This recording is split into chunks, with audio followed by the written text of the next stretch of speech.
ಹಾಂ ಸರ್ ಮಾತಾಡಿ ಸರ್. ಎಲ್ರಿಗೂ ನಮಸ್ಕಾರ. ನನ್ನ ಹೆಸರು ಡಾಕ್ಟರ್ ಜೋರ ಮಾತಾಡಿ. ವೈದ್ಯಾಧಿಕಾರಿ ಚಿಕಿತ್ಸಾಲಯ ಹಳ್ಳಿ ಗ್ರಾಮದಲ್ಲಿ 1ನೇ ತಾರೀಕಿಂದ ಮಾರ್ಚ್ 1ರಿಂದ ಸರ್ಕಾರಿ ಹಿರಿಯ ಪ್ರಥಮ ದರ್ಜೆ ಕಾಲೇಜು ಸಿದ್ಧಾರ್ಥ ಲೇಔಟ್ ಇವರು ಏನು NSS ಕ್ಯಾಂಪ್ನ ಮಾಡ್ತಾ ಇದ್ದಾರೆ. ಅದರಲ್ಲಿ ನಮ್ಮದು ಪಶು ಚಿಕಿತ್ಸಾಲಯದಿಂದ ಒಂದು ದಿನ ಇಲ್ಲಿರೋ ಜಾನುವಾರುಗಳಿಗೆ ಆರೋಗ್ಯ ಶಿಬಿರನ ಹಮ್ಮಿಕೊಳ್ಳೋಣ ಅಂತ ಹೇಳಿದರು.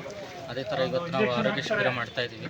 ಇದರಲ್ಲಿ ನನ್ನ ಜೊತೆಗೆ ಡಾಕ್ಟರ್ ರಾಜೇಶ್ ಹಿರಿಯ ಪಶುವೈದ್ಯಾಧಿಕಾರಿ ತುಂಬ ಅವರು ಇದ್ದಾರೆ, ತಜ್ಞ ಪಶುವೈದ್ಯರು. ಅದ್ರ ಜೊತೆಗೆ ನಮ್ಮ ಜಯಕುಮಾರ್ ಅವರು ಪಶು ಪರೀಕ್ಷಕರು ಇದ್ದಾರೆ.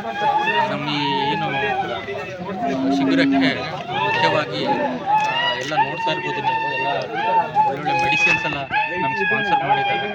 ಅದ್ರ ಬಗ್ಗೆ ಉಚಿತವಾಗಿ ರೈತರಿಗೆ ನಾವು ಕೊಡ್ತಾ ಇದ್ದೀವಿ. ಎಲ್ಲ ಅಂದರೆ ಸಪ್ಲಿಮೆಂಟ್ಸು, ಜಂತು ನಾಶಕ ಔಷಧಿಗಳಿರ್ಬೋದು, ಮೇವು ಅದಕ್ಕೆ ಅಥವಾ ಫಲ ನಿಲ್ಲದೆ ಇರೋದು ಯಾವುದೇ ಸಮಸ್ಯೆ